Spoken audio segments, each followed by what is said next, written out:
It's Mackenzie. I am so sorry for disappearing so long. I'm kind of as good as this whole hiatus thing as Fallout Boy was now. For today's video, I thought I would do something that everyone has been kind of interested in me doing for a while, and that is an updated piercings and tattoos video. The last piercings video I made was about 8 months ago, so let's get straight into this one. I will start off with my piercings and I will try and go in order when I got them. I think if you've watched my previous piercings videos, you'll realize that I'm terrible at timelines. My first ever piercings that I got were my lobes. I got these done when I was about 12, I believe. I was too afraid to get them done any earlier because I was petrified of the fact that it would hurt a lot, and it didn't hurt at all, so that was embarrassing. It was like a 2 on the pain scale. I started stretching my first lobe piercings in year 9, so 2011, and I've been stretching up ever since. I'm currently at size 32. The second piercings I got after that, I think, were just my second lobes, or my second lobe on just one ear, just this ear, because I was only stretching this ear for a few years. I was one of those people, I know. So because this ear was just normal size, I thought that I would get a second piercing behind it so that I wouldn't have to worry about stretching and all that.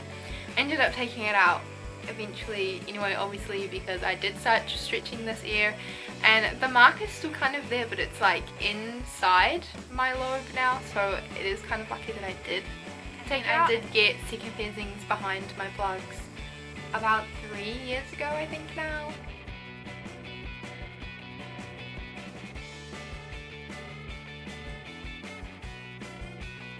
The next piercing I got would have been this side of my nose, and I got that done in like year 10, I think, so I was about 15. I've told this story a million times, but I went to a pretty dodgy piercing place and I got it pierced by an apprentice, and it cost so much more money than my regular piercing place, and I had so many troubles with it healing that I just will forever be kind of salty about it. For nose piercing pain, I think it was honestly about a 7.5 maybe, and I'm not sure if that was because of the way it was pierced and like how rough she was putting the jewelry in and that sort of thing, but it really was not a pleasant experience. The next piercings I got after that would have been both my Ford helixes.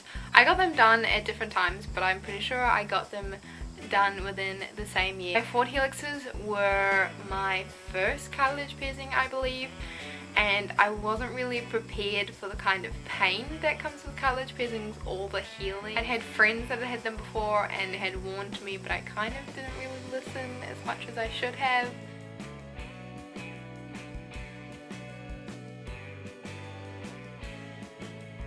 The pain for my Ford helix piercing was pretty rough. I would probably say that it was honestly about an 8. Like, I think it was one of my worst piercings that I've ever had. Healing and everything, I still have so much trouble with it now, and I've had it done for like 3 years or something like that. The next piercing I got in that time period somewhere was my belly button, and I'm not going to show that because no one needs to see my belly like that. I think my belly button piercing and the entire experience was the worst piercing I have ever had. Getting it done was absolutely terrible. For some reason, as she was piercing it, the woman told me to sit up so that she was like piercing me as I was moving, and that hurt incredibly bad. It's not even pierced inside of my belly button. As I've grown up and like put on weight, lost weight, it's like moved around a lot and it just kind of hovers above my belly button, but I think it's a cute piercing and I don't want to get it redone. Feeling for it was absolutely miserable. For my old school uniform, we had to wear a skirt that sat right on my belly button, and so I just had a waistband. Constantly doing this on the piercing all day, every day. The next piercing I think I got would have been the other side of my nose, and for this side I went to my regular piercing place and I didn't have any issues with it whatsoever. The pain was probably only about a 4 or a 5 compared to the other side. Healing was perfectly fine. I never got any of those bubbles or anything like that compared to what I did with the other side. The next piercing I got is my favourite piercing, and that is my philtrum. I got my philtrum done about 2 years ago now, and it was one of the best decisions I've ever made. The whole piercing experience pain was probably about a 9. Her putting in the jewellery was a really rough time and did not feel good at all. It's such an awkward place to try put in jewelry, so like I'm not blaming her for how bad it hurt, but having someone wiggle around up in your mouth for that long is uncomfortable. Healing was fine, a lot better than I expected with a lip piercing. My lip did swell ridiculously for about 3 days. After the swelling went down, healing was really fine. It was a bit tender for about a month as like my mouth got used to having a piece of metal in it.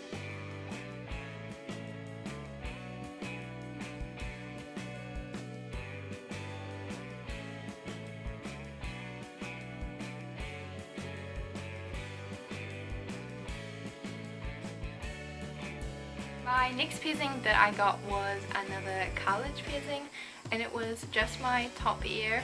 I got that done with a gun just because it was cheaper and I didn't really care about it too much. I got that done at the beginning of last August, and there has been times where it has completely healed and it's been fine, but for the most part it still aches all the time and gets crispy and that sort of thing, and I know that's just how cartilage piercings are. I think it looks really adorable and it's a really sweet piercing to have, but I catch it on everything daily and it stresses me out.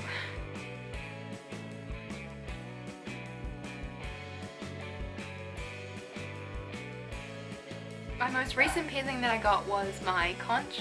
This piercing is one that I did a lot of research into. I have never really researched my piercings a whole lot besides my filtering. I'm quite apprehensive about getting it done. I was also really worried about the type of jewelry they would pierce it with because I watched a lot of my conch piercings videos and they got done with like tongue bars essentially, which I thought was really strange and didn't look very nice. Pain rating, it wasn't as bad as I expected. It was more just a little bit uncomfortable because you could hear a very loud popping sound because it is such a thick area of cartilage. The most painful part I think was still like putting in the jewelry, as it is with quite a few piercings, because it's such an awkward place to try and get a ball in without the area wriggling around. Healing for this one I actually been really surprised about. It was quite sore for a few days, a little bit red and bleeding, crispy and stuff like that, and I didn't sleep on it for about a month. But it's been fine. I got it done pretty recently. I don't remember exactly when. I think it was maybe just a little bit more than 2 months ago, but it is almost healed, I think.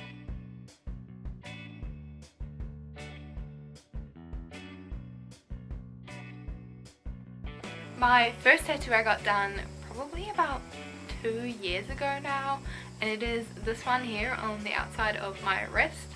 My sister and I both have this tattoo, and it's in Sindarin or Elvish from Lord of the Rings, and it says sister bond because we're just that cheesy, and me and my sister are like best friends, so I guess it's kind of cool that we just have something like that to share.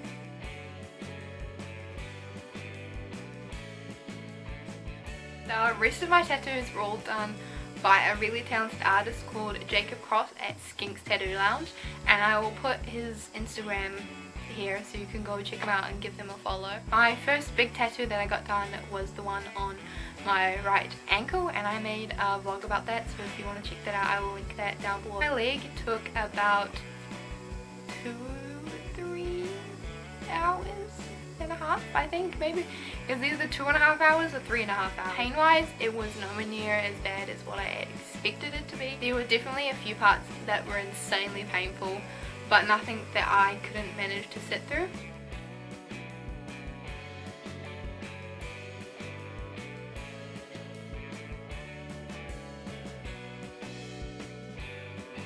And the meaning behind that one is just like, it reminds me of Canada and how bad I want to go back and live there and that sort of thing.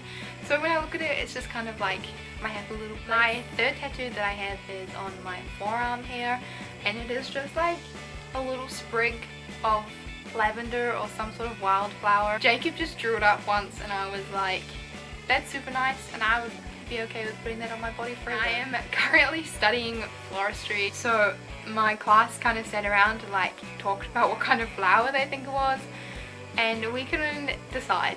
So it could be lavender, it could be anything, who knows, but it's cute.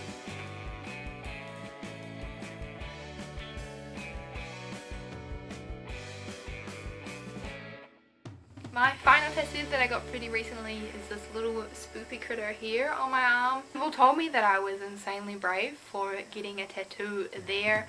My friend Mitchell has one like up in here, and he said it was one of the worst pains he's ever experienced. But I honestly think this one was a lot less painful than this one, and people say that this is like an easy area to get tattooed. I know everyone is different, but like a lot of people have told me that this area terrifies them. This butterfly is one that he drew up probably would be about 3 Halloweens ago now, so that's like a pretty long time, but I fell in love with it as soon as I saw it, and I've been wanting it ever since. So this year I finally got it.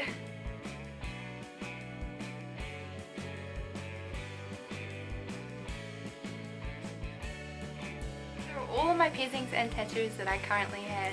If you want to know any more information about any of my tattoos or piercings, you can ask them down below in the comments or send me an ask on Tumblr. If you enjoyed this video, make sure you give it a thumbs up and subscribe to see more videos from me. I will link all of my social medias down below so you can check those out if you want to. I will see you guys in another video very soon. Make sure to stay happy, stay hydrated, and stay kind.